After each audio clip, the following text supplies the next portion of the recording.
Assalamualaikum warahmatullahi wabarakatuh. Perkenalkan, nama saya Reo Alfarisi dari jurusan Tadris Matematika kelas 2B. Di sini saya ingin menjelaskan pemahaman dan terjemahan serta nahwu dari materi ke-15 kitab Ta'lim Muta'alim. Bismillahirrahmanirrahim. Wa ahmatiyarul ustadi fayan bagi an yahtarol a'lami wal auro'a wal asyana. Dan adapun memilih guru, maka semestinya hendaklah dia memilih yang paling banyak ilmunya dan paling waro dan paling tua. Jadi ketika kita memilih guru, sebaiknya kita tuh memilih guru yang semestinya pelajar yang memilih yang paling banyak ilmunya dan paling waro yang paling tua. Kenapa paling tua? Karena biasanya yang paling tua itu lebih berpengalaman, lebih banyak ilmunya gitu. Karena semisal yang paling tua itu sudah banyak belajar dan udah pernah punya pengalaman yang banyak. Seperti itu penjelasannya. Kemudian lanjut, kama taro Abu Hanifah Hamid bin Sulaiman rahimahullah, sebagaimana telah memilih Abu Hanifah kepada Hamad bin Sulaiman, semoga Allah merahmati kepada dia. Nah, jadi kita mencontohi Abu Hanifah ya, telah memilih Abu Hanifah kepada Hamad bin Sulaiman, memilih guru. Kita perlu contoh. Ba'da ta'amuli wa tafakuri, setelah dia meneliti dan berfikirnya. Waqala, dan berkata si Abu Hanifah ini berkata, kemudian wajadtuhu sayhon wa quron haliman saburon waqala. Nah, jadi saya mendapat sebagai seorang yang luhur dan santun, yang lembut, yang sabar. Nah, jadi si Abu Hanifah ini telah mendapatkan seorang guru yang luhur yang udah banyak pengalaman, kemudian yang santun, yang lembut dan sabar dalam mengajarnya. Nah, kita sebagai calon guru tentu harus juga sabar dalam mengajarkan kepada murid-muridnya. Waqala, dan berkata, sabatu inda Hamadi bin Sulaiman fanabatu waqala rahimahullah, saya tetap berada bersama Hamad bin Sulaiman, maka ilmu saya tumbuh dan berkata, semoga Allah merahmatinya.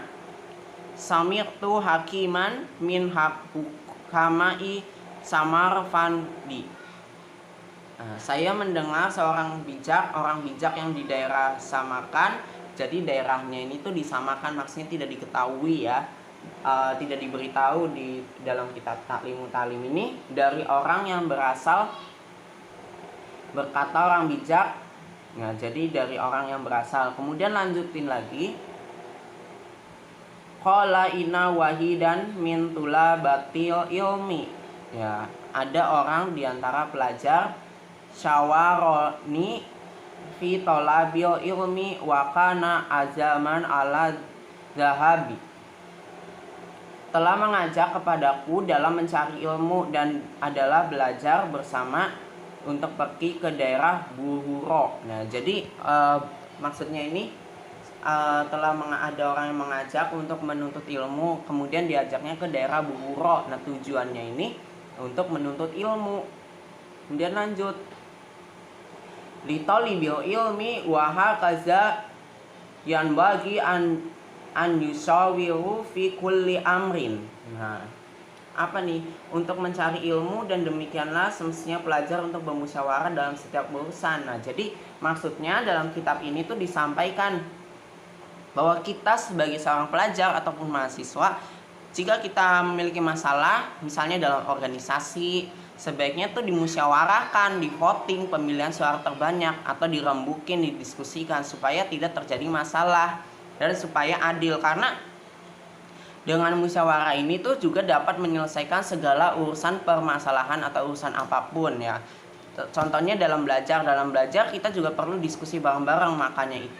Oleh karena itu adanya sebuah tugas kelompok. Nah, tujuannya untuk itu, untuk supaya dapat bermusyawarah, dan misalnya diantara anggotanya ada yang nggak paham, mungkin anggota lain bisa saling menjelaskan atau saling membantu atau mengamalkan ilmu yang ia miliki.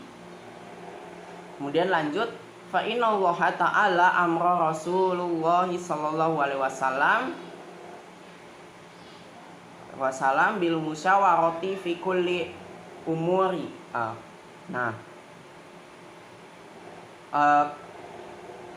Karena sesungguhnya Allah Ta'ala itu telah menyuruh kepada Rasulnya Shallallahu Alaihi Wasallam untuk bermusyawarah dalam segala urusan. Nah, jadi Allah Subhanahu Wa Ta'ala juga telah menyuruh kepada Nabi kita Nabi besar Muhammad Shallallahu Alaihi Wasallam untuk selalu bermusyawarah dalam. Nah, jadi Allah saja menyuruh kepada Nabi kita Nabi besar Muhammad Shallallahu Alaihi Wasallam untuk bermusyawarah. Nah, kita perlu mencontohi dan juga kita perlu menerapkan untuk bermusyawarah. Kemudian lanjut. Walam yakun ahadun aftona minhu. Padahal tidak ada seorang pun yang paling cerdas dari Rasul. Nah, maksudnya itu tidak ada seorang yang paling cerdas dari Rasul. Maksudnya Rasul aja disuruh untuk bermusyawarah. Nah, kita juga harusnya bermusyawarah dalam belajar. Wama azalika, meskipun begitu umira bil musyawarati wa kana yusawiru ashabahu fi jami'il umuri. Diperintahkan untuk bermusyawarah dan adalah Rasul suka bermusyawarah dengan para sahabatnya dalam seluruh urusan. Jadi Nabi besar Muhammad SAW itu suka bermusyawarah kepada para sahabat-sahabatnya. Ya, entah itu mendiskusikan apapun ya, misalnya dalam persiapan apa, itu selalu Rasulullah SAW itu selalu dimusyawarahkan terlebih dahulu dengan sahabat-sahabatnya.